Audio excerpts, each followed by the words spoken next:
పిల్లలు ఈరోజు కొలతలలో అంగ గురించి తెలుసుకుందామా? అంగ అంటే ఇట్లా మన కాళ్ళు దూరంగా పెడితే ఇక్కడ బటన వేలు నుండి ఈడుండే బటన వేలు వరకు ఉండే దూరాన్నే అంగ అంటారు. అర్థమైందా?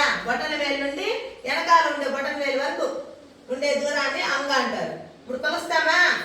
ఈ గది పొడవు ఎంత ఉందో కొలుద్దాం. చూడండి చూడండి, కాళ్ళు ఇట్లా పెట్టుకోవాలి.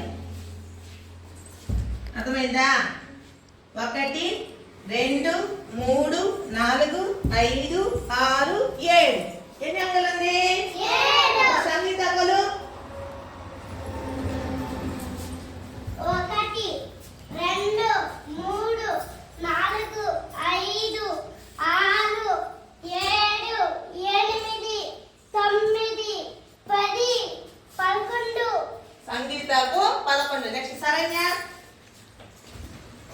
1 2 3 4 5 6 7 8 9 10 11. శరణ్యకు 11 అంగులు ఉంది. సారిక 1 2 3 4 5 6 7 8 9 10. 10 కొద్దిగా ఉంది. 10 లెక్క. 10 కొద్దిగా ఉందంటే 10 లెక్క. నెక్స్ట్ గౌతమ్ తేజ్